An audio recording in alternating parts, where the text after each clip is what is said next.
YouTube पर आप किसी समस्या के समाधान का वीडियो सर्च करते हैं तो आपको कई लाख रिजल्ट देखने को मिलेंगे, लेकिन उन लाखों रिजल्टों में से आपको बहुत ही कम वीडियो जैसे मिलेंगे जिसमें समस्या के समाधान सही तरीके से बताए गए हैं। इसी तरह date of birth limit cross के बारे में अगर आप वीडियो सर्च करेंगे तो आपको कई हज़ार वीडियो देखने को मिलेंगे, लेकिन आपको सही जानकारी किन्हीं एक या दो वीडियोज़ में ही मिल पाएगी। बाकी आपको अधिकतर रिजल्ट ऐसे मिलेंगे जिसमें आपको पूरी जानकारी नहीं दी गई होगी, या फिर जानकारी दी गई होगी तो वह पूरी तरह से गलत होगी। जैसा कि आज मैंने एक वीडियो यूट्यूब पर देखा जिसमें एक यूट्यूबर बता रहे हैं कि अगर आपने मार्कशीट यूज की है तो आपका आधार कार्ड डीएक्टिवेट हो जाएगा, जो कि सरासर पूरी तरह से गलत जानकारी है। मैं आप लोगों को एक जानकारी स्पष्ट कर देना चाहता हूं कि अगर आपने बर्थ सर्टिफिकेट के अलावा किसी और डॉक्यूमेंट से अपनी डेट ऑफ बर्थ अपडेट करवाई थी और वह ओरिजिनल डॉक्यूमेंट था, तो आपकी अगर date of birth limit cross है और आप उसे अपडेट करवाना चाहते हैं तो आप केवल ओरिजिनल बर्थ सर्टिफिकेट बनवाएंगे और एनेक्जर फॉर्म लगाकर अपनी जन्मतिथि अपडेट कर पाएंगे। लेकिन वहीं अगर आपने बर्थ सर्टिफिकेट यूज किया था और वह ओरिजिनल था तो आपको उस बर्थ सर्टिफिकेट को संशोधन करवाना होगा और उसके बाद आप एनेक्जर फॉर्म का यूज करके अपनी date of birth limit cross update कर पाएंगे। लेकिन अगर आपने कोई फेक डॉक्यूमेंट यूज किया था तो आपका आधार कार्ड डीएक्टिवेट होने के चांस रहते हैं। उसी हिसाब से अगर आपने फेक बर्थ सर्टिफिकेट यूज किया था तो आपका आधार कार्ड 100% डीएक्टिवेट ही होगा। ये जानकारी आपके लिए सही है और इस जानकारी को आप ध्यान में रखना। बाकी जो यूट्यूबर आपको बताते हैं कि मार्कशीट यूज की थी, बर्थ सर्टिफिकेट यूज किया था तो आपका आधार कार्ड डीएक्टिवेट हो जाएगा, वो जानकारी पूरी तरह से गलत है। देखिए, मैं आप लोगों को स्पष्ट कर देना चाहता हूं, अगर आपने फेक डॉक्यूमेंट यूज किया था तो आपका आधार कार्ड डीएक्टिवेट होने के चांस रहते हैं। लेकिन अगर आपने ओरिजिनल डॉक्यूमेंट यूज किया था first time date of birth update करने में तो आपको घबराने की कोई बात नहीं है, आपका आधार कार्ड डीएक्टिवेट नहीं होगा। बाकी अगर किसी का आधार कार्ड डीएक्टिवेट हो भी जाता है तो उसके कोई अन्य कारण होंगे, डेट ऑफ बर्थ का कारण नहीं होगा। अगर आप लोगों को ये वीडियो समझ में आ रहा है, मेरे द्वारा दी गई जानकारी समझ में आ रही है और आप इस बात से सहमत हैं तो वीडियो को लाइक ज़रूर कर दीजिए और चैनल पर अगर नए हैं तो चैनल को भी सब्सक्राइब कर लीजिए। आपको जो है यहाँ पर सही और सटीक जानकारी दी जाती हैं। अब बात करते हैं यूआईडीएआई के गलतियों के बारे में। यूआईडीएआई सुरक्षा की दुहाई देता है और कहता है कि यूआईडीएआई के पास बहुत तगड़ी सुरक्षा है जिससे कि लोगों का डाटा कहीं भी लीक नहीं होगा और उसके अकॉर्डिंग लोगों का जो भी डाटा है वह सुरक्षित रहता है और उसका मिसयूज नहीं होता है।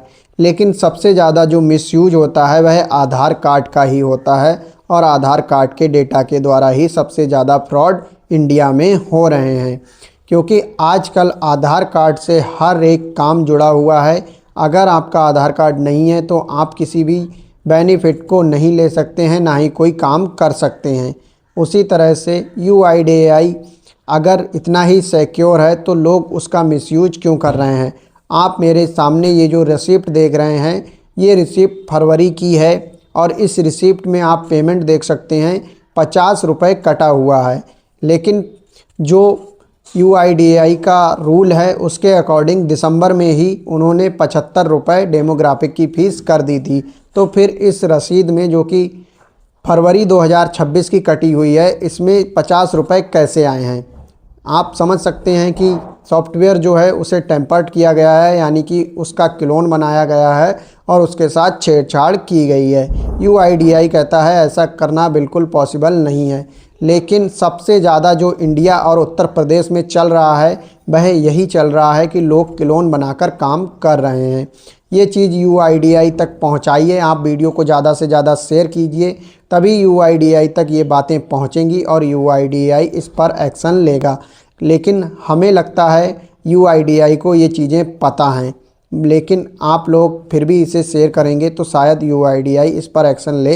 अभी वो खामोश बैठा है क्योंकि शायद उसने पैसे ले रखे होंगे लोगों से, जो लोग ये ऐसा काम कर रहे हैं उनसे कमीशन ले रखा होगा या कमीशन बांध रखा होगा कि आप इतना काम करोगे तो इतना हमें दोगे और हम आपको ऐसा करने देंगे।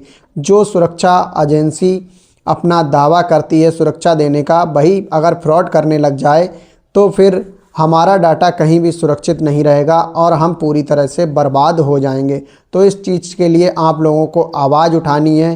कमेंट में आपको भर भर के कमेंट करनी है कि boycott clone software, boycott clone software, इस तरह से आपको कमेंट करना है और इस वीडियो को ज़्यादा से ज़्यादा शेयर करना है। अब आप वीडियो शेयर करेंगे तभी आप लोगों को जो है बेनिफिट मिल पाएगा, आप लोगों की बातों को माना जाएगा, आपकी जो प्रॉब्लम्स हैं उन्हें सॉल्व किया जाएगा। क्योंकि यूआईडीएआई बहुत ज़्यादा गलतियां कर रहा है, ऐसा मैं नहीं कह रहा हूं, इसके प्रूफ्स हैं, आप खुद भी इस चीज़ को देख रहे होंगे। कई लोग एनेक्जर फॉर्म सही तरह से भरते हैं और सही तरह से पूरा प्रोसेस फॉलो करते हैं, फिर भी उनका इनरोलमेंट रिजेक्ट कर दिया जाता है और उसमें लिख के आता है कि आपने एनेक्जर फॉर्म सही से नहीं भरा है। लेकिन वही बंदा उसी एनेक्जर फॉर्म का यूज करके दोबारा इनरोलमेंट करता है और उसका आधार कार्ड अपडेट हो जाता है।